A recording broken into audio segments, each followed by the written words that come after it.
सहारा। राधा और रामू एक साधारण परिवार के लोग थे।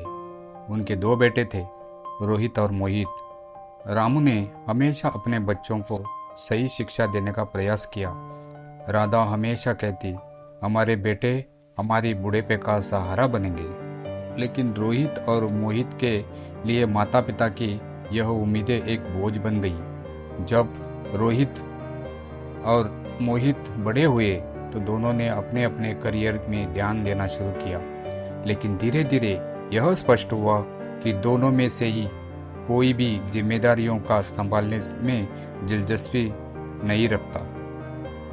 रोहित पढ़ाई के बाद एक नौकरी करने में असफल रहा, जबकि मोहित ने कॉलेज छोड़ दिया और दोस्तों के साथ समय बिताने में लग रहा।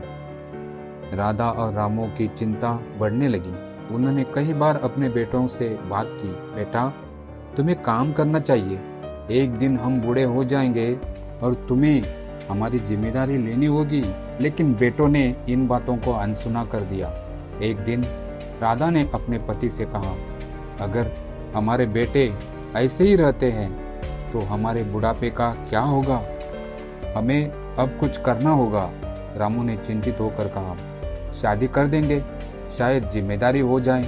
राधा और रामू ने अपने बेटों की शादी की योजना बनाई। उन्होंने सोचा कि शादी के बाद बेटों की सोच में बदलाव आएगा।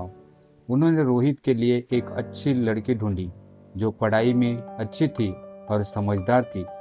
मोहित की शादी के लिए भी एक लड़की का चयन किया गया जो समझदार और परिवार की जिम्मेदारी को समझती थी।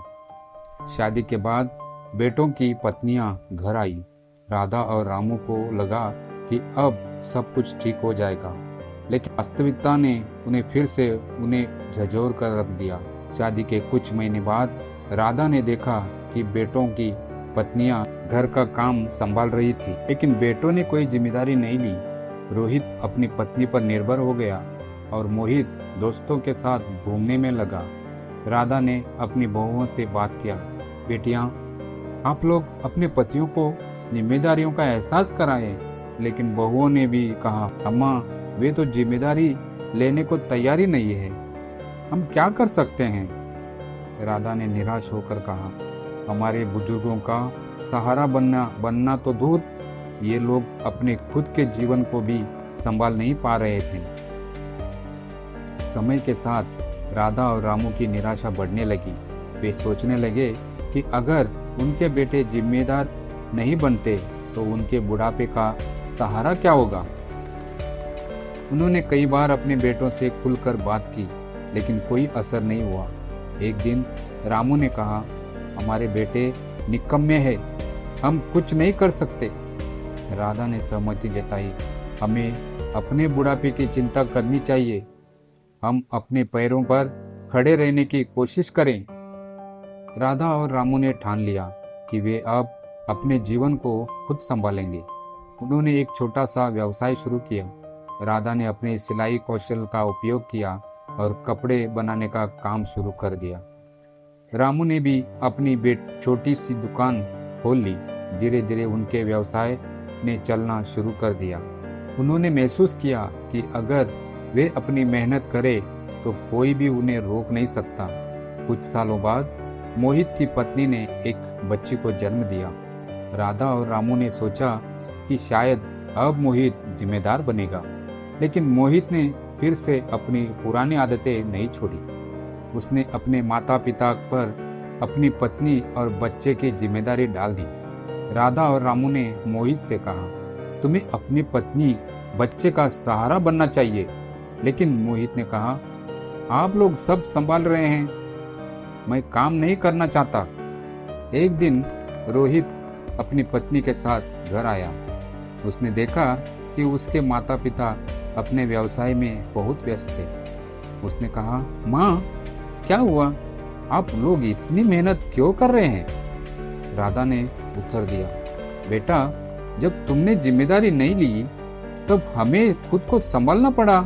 रोहित को अपनी गलती का एहसास हुआ।